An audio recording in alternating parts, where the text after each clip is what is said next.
Donc bonjour à tous, bienvenue sur ma chaîne, merci pour tous vos témoignages et tous les mails que vous envoyez.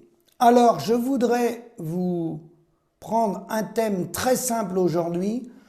Vous êtes nombreux à envoyer des mails et des SMS, je vais être très court, je vais prendre un seul thème. Je vais aller dans ce que j'estime être pratiquement le cœur du réacteur. Le gouvernement et les médias. Le gouvernement et la FNSEA, l'axe cogestion FNSEA gouvernement et les médias ont trompé les Français par les informations. Vous êtes nombreux donc à m'appeler dans les départements. Bien sûr, les agriculteurs sont rentrés avec la gueule de bois, ça on est bien d'accord. Vous avez compris que vous n'avez rien obtenu les gars sur le revenu, puisque ce qui est important pour nous, c'est le revenu à travers des prix. Donc vous avez compris que vous êtes fait rouler dans la farine. Merci de m'envoyer uniquement des mails et des SMS. Vous voulez sortir du syndicat dans de nombreux départements et recréer des plateformes en sortant du syndicat. Vous voulez recréer un autre mouvement. Hein. Il n'y a aucun souci, sortez du syndicat, vous avez compris, reprenez votre indépendance. Je vous répondrai uniquement par SMS, je dis bien uniquement par SMS. Hein, puisque maintenant beaucoup de départements se soulèvent un peu dans toute la France. Vous avez vu que vous avez été roulé dans la farine. Et je vais juste prendre un thème qui pour moi est le cœur du sujet. Le cœur du sujet. Et vous ne serez pas surpris si également vous êtes nombreux à me poser la question pourquoi vous ne pouvez pas vendre vos fermes, pourquoi vous ne pouvez pas louer vos fermes. Vous ne pouvez pas les vendre les gars et vous ne pouvez pas les louer. Certains malheureusement ne peuvent pas prendre leur retraite. Il y en a qui sont à 66 ans, 68 ans, toujours pas de repreneur. Ils vont s'user au boulot, il y en a qui tombent malades. Pour une raison simple les gars. Une seule, pas deux.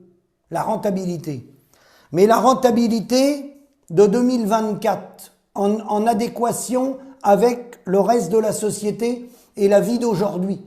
Avec des marges. Avec des prix adossés à des marges et des cadences de travail raisonnables pour la vie d'aujourd'hui. Pas 120 heures semaine pour prélever 1500 €. Voilà. Et alors pourquoi on a été roulé dans la farine? Pourquoi, je vous remercie, tous les jeunes agriculteurs, vous êtes nombreux à m'appeler, anciens JA, FNSEA ou non syndiqués, je vous remercie. Un des éléments du cœur du réacteur, je vais vous le lire. Personne ne va vous le dire ça, sur aucun média et on ne va pas m'inviter pour le dire. On ne va pas m'inviter pour le dire. Les états généraux de l'alimentation lancés par Emmanuel Macron. D'ailleurs, il a été courageux de les lancer. Revenons pas là-dessus. Il a lancé les états généraux de l'alimentation, la loi Egalim. Pourquoi on est roulé dans la farine et que ça a été une pièce de folklore sur les débats télévisés lorsqu'on a voulu nous faire croire qu'on s'intéressait à l'agriculture. Je dis bien du folklore, du spectacle. On a parlé des normes, on a parlé des écolos, du spectacle. Moi, je vais vous lire un petit paragraphe qui n'est pas du spectacle, c'est officiel, je vous le mets en lien, d'accord? Donc je ne l'ai pas inventé. Prix abusivement bas, écoutez bien. Le Conseil d'État donne raison aux coopératives agricoles. Vous savez qui c'est les coopératives, la coopération agricole? Le président en France, c'est Dominique Chargé, FNSEA, les coopératives.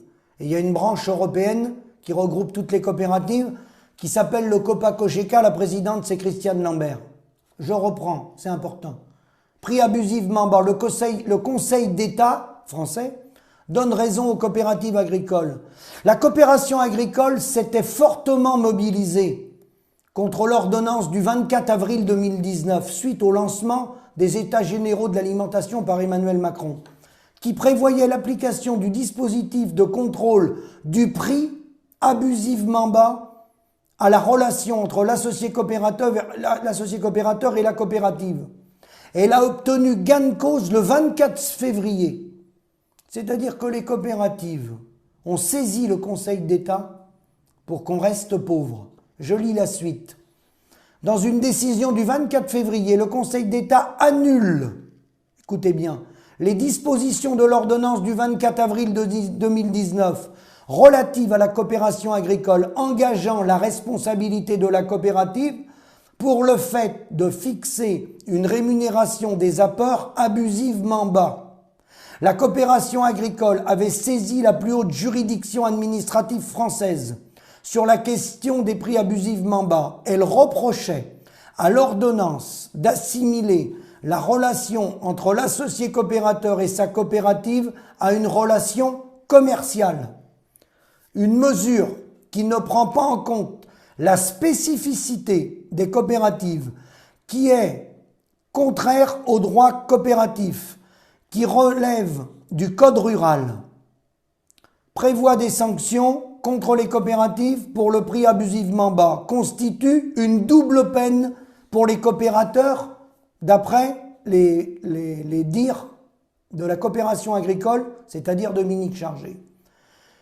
Spécificité de la relation entre l'associé coopérateur et la coopérative. Le Conseil d'État estime que le gouvernement, écoutez bien, n'était pas autorisé par le législateur, dans le cadre de la loi Egalim, ni à créer une action en responsabilité sur le modèle de celle qui existe en droit commercial, ni à étendre l'application du dispositif de cession à un prix abusivement bas aux sociétés coopératives.